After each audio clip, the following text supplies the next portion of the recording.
Episode 16, Series 4 of 1001 Stories of Greatness. Pointed Fingers. It was Monday morning, and Chito woke later than she expected, forgetting to reset her alarm properly. Oh, this alarm. Why would you almost make me late? It's a new week, she complained, scrambling to get ready for work. Oh no, I have a presentation, Chito exclaimed. Wow, so much work today, as always for Mondays. She fumbled around, searching for her work drive. When Chito found it, she hesitated for a moment, remembering she hadn't tested it. But Chito quickly brushed it aside. The last time I used it, it worked fine.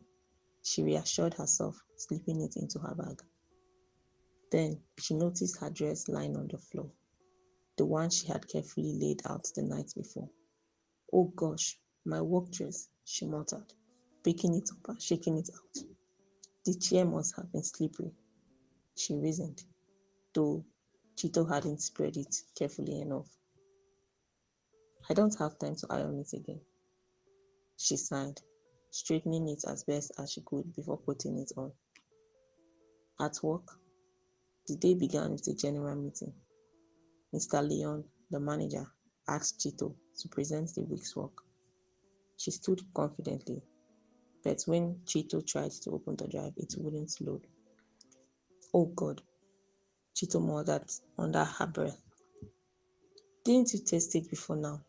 Mr. Leon asked calmly but firmly. I did. Everything was fine, Chito argued. Then what happened? He pressed.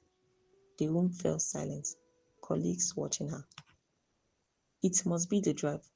I think it's just developed a fault, she said quickly. Mr. Leon shook his head. That means you didn't double check this morning. Take responsibility for your mistakes and ensure you are prepared next time. Chito returned to her seat, embarrassed. Later, after the general meeting, she was working at her desk. As Chito reached for her tea jug, it slipped, spilling tea all over her laptop. Oh, this jug, Chito exclaimed in frustration. A few colleagues nearby responded gently. You didn't hold it carefully enough. It wasn't my fault. The jug just slipped, Chito snapped, arguing back. Later at lunch, Chito was mid-meal with Lillian, her close colleague, when her phone began to chime.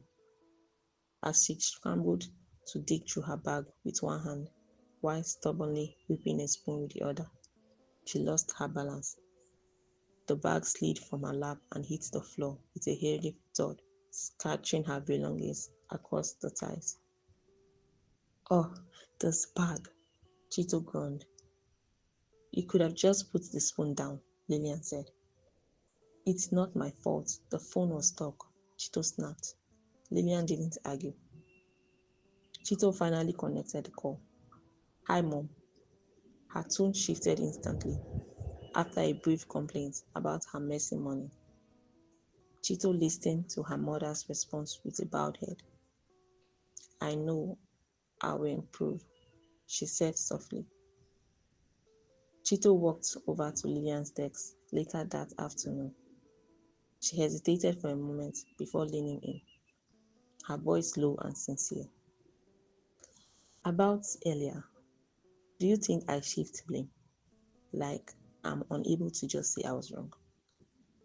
Yes, Chito, you do it often, even when it's clearly your mistake, Lillian replied. Chito gave a small smile. My mom says the same. I want to be better, Lillian. I'm going to start trying harder from now on. Lillian nodded in quiet encouragement. Later that day, as they were walking down the stairs after work, Chito's phone rang again. As she fumbled through her bag, she missed a step and stumbled. A colleague nearby caught her before she could fall. Immediately, Chito began to grumble. This phone is always getting in the way. Of course, the colleague interrupted mockingly. It's never your fault, Chito, even when it's obvious.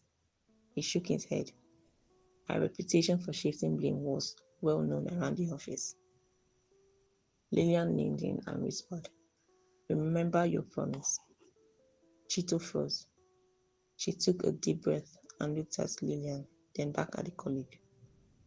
"You're right," she admitted softly. "I wasn't paying attention. I almost slipped because I was distracted." That evening, Chito sat at home reflecting on how often she avoided responsibility. She made a firm resolution to truly change. The following week, Chito and Lillian were walking towards the cafeteria when Chito accidentally bumped into a colleague, sending a stack of files flying across the floor. "Oh, I am so sorry," Chito said immediately, kneeling to help. "It was entirely my fault. I wasn't looking where I was going." The colleague looked at her in genuine surprise, then smiled. "Thank you for that," he said. After they finished gathering the papers, Lillian turned to Chito.